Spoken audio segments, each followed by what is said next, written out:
Talk with Queen Ay. Okay? Queen Ay, mahal na Reyna o mahal na TF? Mahal na TF. Maynila, Batangas. Batangas. TikTok, artista. Artista. Bulaklak o isang sakong bigas? Isang sakong bigas. Magiging Reyna ka, anong ipang-uutos mo? Dalhin niyo ang inyong mga inay sa akin at magmamano ako. Isa lang ang pwede mong i-follow. Sino? Si inay. Si inay lang talaga. Artista na gusto mong makakollab? Si Alden. Hoy, wag ka. Actor, oo, kanya na. Bakit? Oo. Okay lang. Bigyan mo naman sa Actor akin na to. gusto mong maka-love team? Maka-love team. Si Joshua Garcia. Actress, kababayan. Actress na peg mong gayahin?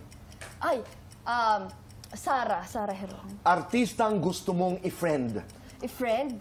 Ay, si Glyza De Castro. Your showbiz crush? Showbiz. Si Joshua talaga. Like o comment? Post ng crush mo? Ano po? Like or comment? Like or comment? Comment? Like or comment? Post ng basher mo? Like na lang. Like or comment? Travel post na nang may utang sa'yo? Like na lang. Bahala mo siya. Like or comment? Post ng inay? Ng inay? Ay, dapat mag-comment din yan. Magagalit ang inay pag hindi nag-comment. Ano ka? Ginagawa mo ng lights on or lights off? Lights off. Happiness or chocolates? Happiness. Best time for happiness. Anytime. Complete this. Basta Batanggenia. Mataas ang pangarap. Oh. Ayun naman na mag-fast talk. Sige po, bago ka mag-start, wait lang po. Okay po. Talagang Medyo kakain. gutom na po kasi okay. ako. Yulin, kakain, matutulog. Kakain. Matutulog, magluluto. Matutulog. Specialty mong lutuin. Sopas. May ipagluluto ka. Sino? Si Alden. Isa na lang ang pwede mong kainin. Ano yon? Isang bandehadong kanin. Palilipasin mo, init ng ulo o gutom? Init ng ulo. Sapin-sapin o halo-halo? Sapin-sapin. Makapuno o matipuno? Matipuno. Puno ng karisma o puno ng pera?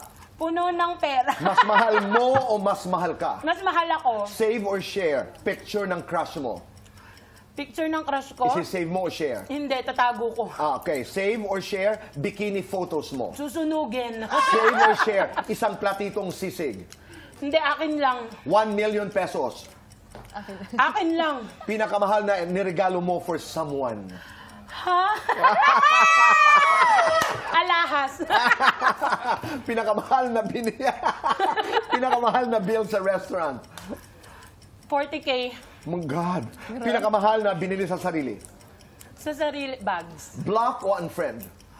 Unfriend lang. With filter, no filter? No filter. Lights on or lights off? Off. Happiness or chocolates? Ikaw, Tito Boy, sa tingin mo, pipiliin ko yung happiness? Kumbaga sa chocolate? Aba, natural. Chocolate! Chocolate. Best time for chocolates? Most of the time. Maganda ako dahil? Confident ako. Mabilisan lamang. We have 2 minutes to do this. Kayo ba'y dumami ang mga kaibigan at ang mga kamag-anak dahil kayo sumikat? Opo. Literal. Can you find true love sa TikTok? Hindi po. Talaga? Kasi ko po kung meron ako ngayon. Wala nga, Tito Boy. Ikaw? Dapat, feeling ko po, Tito Boy, sumasangayon ako sa kanya. Dahil kung meron talaga, Tito Boy, feeling ko Meron na. dapat meron na kami ngayon. At saka mas gusto mo rin nagliligawan ng personal. Diba? Yes. Napainay tuloy ako, Tito Boy. Napainay. Akala ko tuloy, ikaw ang Ay, inay. hindi. At yan ay napakaganda pag inay ang namumutawi sa iyong bibig, di ba?